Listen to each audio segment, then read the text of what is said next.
we've come a long ways in terms of doing a better job protecting the players, in practices, and, having a better understanding about, concussions and things like that. But at the same time, society has changed where now, guys aren't buying in as easy. You can see in terms of what goes on with the transfer portal. When you and I started off in college, the thought was always you weren't going to play, no matter how good you weren't going to play as a freshman. Right. As a sophomore, you hope to maybe get on some special teams. Right. And really, by the time your third year, junior year, that's when you're really thinking that's the chance, the opportunity where you should be now competing for starting jobs and playing quite a bit. Right. And that was always the mindset and all.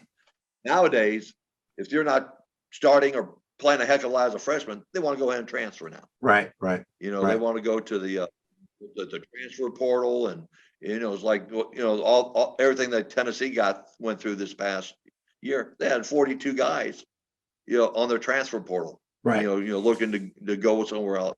Right. So what has changed is now, not only do you have to recruit in the high schools, and you got that stuff, you got to bang that out all the time. But now you got to worry about, well, I got to be re-recruiting my current players. Right. To stay at the college. Gee, if I yell at this player, is he going to go ahead and next day go ahead and go on the transfer portal? Right. This player isn't playing. Well, now instead of him not understanding that, a lot of times they're not physically ready or mentally ready to be a starter or play a lot. They say, well, coaches are, they're screwing me, and so I'm going to transfer and go somewhere else. Right. That's the type of mindset we have going on right now. Yeah. No. Then on top of that, now yeah, go ahead. No, go ahead. I'm sorry. On top of that, you were going to say what? Yeah, I'm on a roll right now. Then on top of that, now we're going to be having this name, image, and likeness, or whatever the heck they're calling it. Now they're going to be, paying players for their image and likeness. Right. And then all of a sudden, are they going ahead and they're going to receive money? Well, the money's going to that quarterback because he's helping selling at the car place. What about those offensive linemen? Right. Who are blocking for him? They're not getting anything out of it.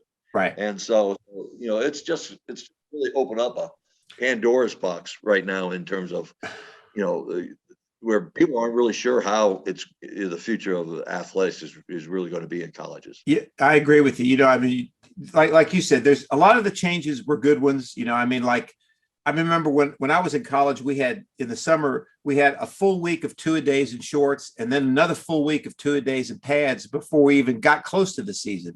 Today you don't do any of that anymore. And, changing from steak and eggs before games to carbohydrates, hey, that was good. There are a lot of good things, but, there's been a lot of bad things too. And we've talked about that. And I think the transfer portal is one of them. But I will throw this out, and I want to get your opinion on this. I do think that there is one situation where a kid should be allowed to transfer it. And here's what I'm talking about. Let's say that you're the coach at Tennessee or Notre Dame or wherever, and you recruit a class of kids. Okay.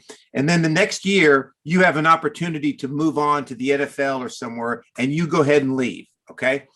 You don't have to sit out before you coach again. Okay. But now here comes a new coach. He doesn't know these kids that you recruited. And maybe he doesn't like those kids, not personally, but I mean, their physical characteristics. So I've always felt like when a coach leaves, the kids he recruited should have a chance to leave too. Do you agree with that or disagree with that? Yeah, I think that there should be a point where if you feel like it's not working out, then having the opportunity to leave. Right. I would say maybe after your second or third year, if it's just not working out for you, then okay, I could kind of go for that. I'm totally against the one and done, the one and transfer, because a lot of times they're not giving it a chance of working things out. They can be influenced by so many different people, and so now it's like they have a signing date out of high school, and they have a big event date again when they transfer to go to another school. And, right. I mean, I just think it's going to be a mess. We haven't really seen the full effects of it, but it's talking to a lot of my buddies at the Division I schools. I mean, they're not happy about it at all. And Sure. so now they've got to, if I sign 25 guys, and then after the fall, I got 14 of the 25 want to transfer out. Right. Well, how does that help in terms of your depth and your improvement in the program? Right. Right. And so I just don't agree with a lot of the things. But again, and I used to be on the NCAA rules committee, Okay. and for 3 years, and so I kind of have an idea how these rules come about and the procedure that has to go through, and but I'm not too much in favor of kind of the direction where it's going right now.